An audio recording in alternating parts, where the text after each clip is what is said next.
Cabinet of Wonders, Chapter 1 The Sign of the Compass. Earlier that morning, Petra Kronos had woken up to the tick, tick, tick of metal. It was not, as you might imagine, a clock. It did not have chiming bells, and it did not have two hands. Yet, it did have 8 legs, and something like a face, and a very tiny one punctuated by 2 eyes, specks of twinkling green. Astrophil, Petra's tin spider, scampered around the nightstand next to her, calling, "Wake up! Wake up, you sloth! Cat, cave bat, ground squirrel." His shiny body vibrated as he shouted. Petra rubbed the grit at in the corner of her eye. "Just because you have stayed up last night reading a book on all the animals that hibernate doesn't mean you have to show it off."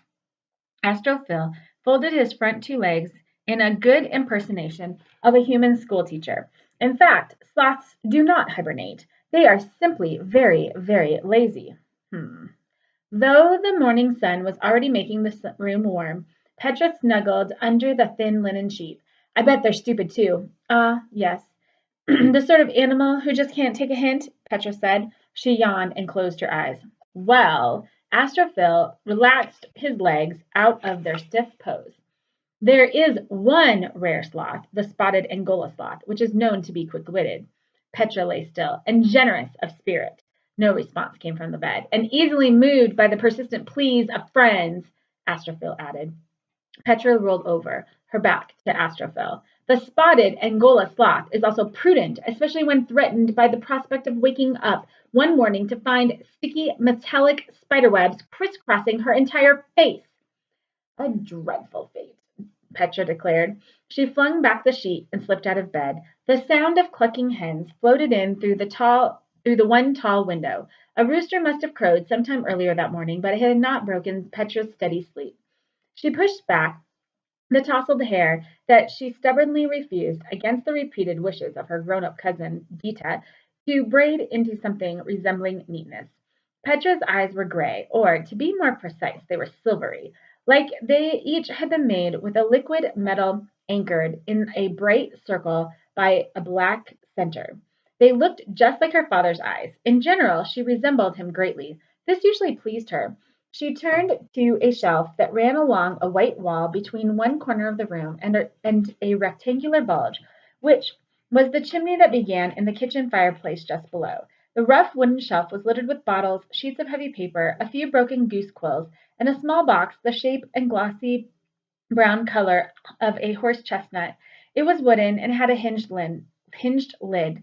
Petra took the box and plucked down a bottle. Astrophil shot a sparkling thread across the room so that it hit the wall next to the shelf. With one swing, he launched himself several feet to perch on the shelf's edge. Petra uncorked the bottle and opened the chestnut-shaped box to reveal a miniature spoon, into which she poured thick green brassica oil. Astrophil sucked from the spoon with a delighted noise. After he had drained the oil, his eyes deepened in color and glowed. "Well," Petra said, corking the bottle, "if you're hungry, the others must be too." Astrophil quickly crept up her arm and dug his legs into her shoulder, piercing through her thin summer nightgown. "Ow!" If she expected Astrophil to apologize, he didn't. "By the way," he said, "I was not reading a book last night." "Oh?" Petra shut the bedroom door behind her. She jogged down the stairs with unnecessary force. The spider bounced up and down. They reached the second floor. A whirring, clanking sound began to come from downstairs. "Then why do you suddenly know so much about zoology?" "I was reading ephemera," he said, referring to the thin booklets stocked in her father's library. "You know I can only turn pages, not those heavy leather bookbindings. If books are not already open, I cannot open them myself." Petra raced along the landing and began to hop down the next flight of stairs. Astrophil gripped her more tightly. The whirring noise was getting louder. Astrophil said, "If someone does not remember to leave out the beautiful big book for a poor insomniac spider, what is a poor insomniac spider to do but consult the badly written ephemera?" "Why were you reading about sloths and squirrels anyway?" Astrophil paused. "I wanted to learn about creatures like me, but there was nothing in the ephemera about spiders." Petra stopped. She began to walk down the steps at a normal pace. "I'm sorry, Astro," she said, and she really was, for there was no book that could tell him about creatures like himself, even if she had down the zoological guide to arachnids her father had consulted when he made Astrophil. I'll remember to leave a book out before I go to bed. She reached the ground floor and opened the door to her father's workshop, which was also the family store. It was here that one could buy metallic objects and machines crafted by Mikhail Kronos. It's just that I'm a very fast reader, Astrophil said. Yes, you are, Petra responded with pride. The workshop looked like you would never find in the workshop looked like you would never find what you were looking for, and sounded like you would never be able to match up a noise with the thing that it made. But it was, or so her father always claimed, arranged in a very logical order. Then again, it was a logic that only he could understand. But in his absence, Petra learned to find what she needed, usually, even if it took her twice or three times as long as it would have taken him. Squeaks came from a very large cage under a table in the corner of the room. The tin pets were hungry and eager to be let out. What took you so long? Some of them cried. Like Astrophil, all the creatures possessed tiny metal vocal cords. Metal naturally amplifies nearby sounds. Petra's father had designed the animals so their metal bodies magnified the volume of their voices. Astrophil was a quiet spider, as spiders usually are. He liked to share his opinions on many things, but he liked best to share them secretly with Petra, hidden in her hair, whispering in her ear so that no one else could understand why she giggled. But the tin pets could be very loud if they wished. A screeching tin monkey was proving this very point. Some of the pets ran in circles on the floor of the cage or climbed up the bars. When Petra opened the cage, 5 fist-sized scarab beetles, 3 puppies, and a tin with tin scales instead of fur, a finch, a raven, 2 lizards that would have to be purchased together or not at all, several mice, and a big-eyed monkey burst across the room like a comet. When they saw her reach for a jug of brassica oil and a large saucer on a table, they rushed back to the cluster around her ankles. Such behavior, Astrophil sniffed, as if he had taken a leisurely stroll to have his breakfast. The pets dipped their beaks in, lapped up, or sucked down the oil. Petra nudged the monkey aside to make room at the saucer's edge for a beetle, which was ramming into the monkey's bottom. When they had drunk their fill of breakfast, they moved about the room more calmly, except for the 3 puppies, who started to wrestle among themselves. They were the very youngest of the 10 pets. They had been completed only 6 months ago, just before her father had left for Prague. They were his latest experiment. Unlike the other pets, the puppies were designed to grow. It was very boring for the animals to be locked up in a cage at night. They were filled with energy. Years ago, when her father had begun crafting the tin pets, he let them have the run of the house at all hours of the day and night. And what happened? A total disaster. Jars of pickled vegetables were smashed on the kitchen floor, vinegar spilling everywhere. A squirrel got into the linen cabinet and tore several sheets into rags for a nest. A bird cracked a precious mirror by tapping its beak repeatedly at its own reflection. If Dita and her family had lived with them at the time, quiet, at the time you can be sure she would have quickly put an end to the pet's freedom. But there was only 7-year-old Petra, who howled with laughter at the toys. Her father barely noticed anything. It wasn't until one poor rabbit went missing, and they discovered her trapped and starving inside the gears of one of the models for farm and machinery, that the father decided to keep the pets locked in a cage at night. They could only play stop. They could play only in the shop and during the day when someone could keep an eye on them. Astrophil was the exception to the rule, but then he was the exception to almost every rule. He was well behaved from birth. He took his good manners as a point of pride. He learned Czech quickly, speaking in whole sentences when he was just days old. He was the only pet her father made who learned how to read.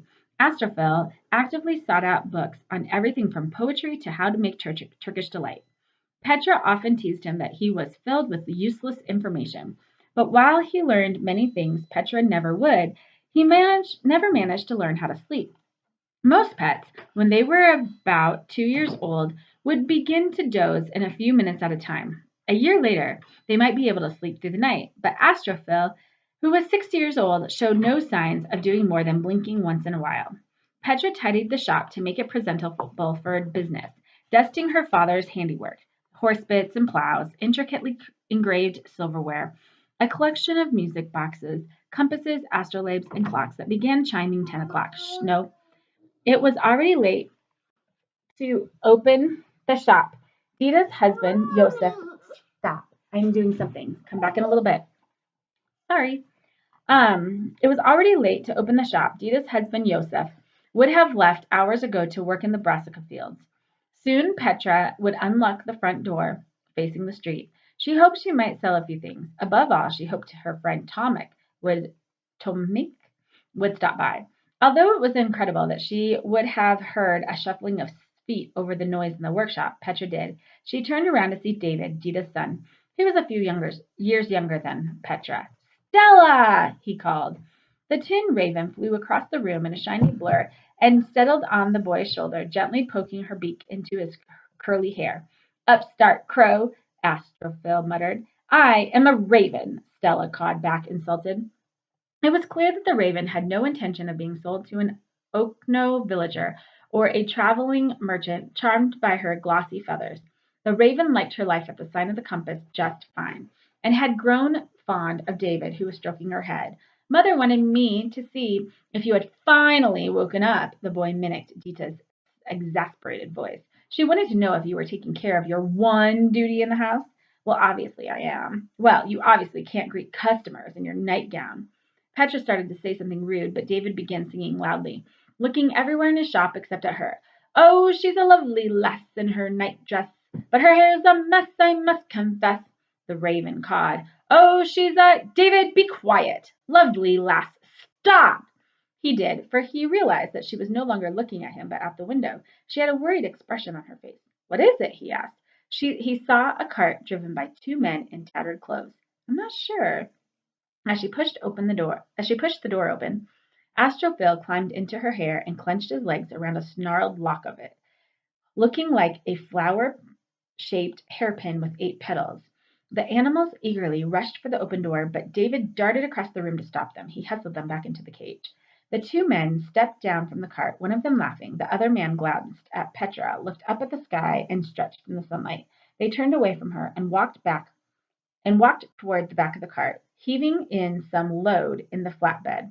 At first Petra could not believe that the long, angular form the two men carried was her father, but then his head flopped back in the fat man's arms, and she saw his long, gray-black hair, his wide mouth, and the rust-colored bandage crossing his face.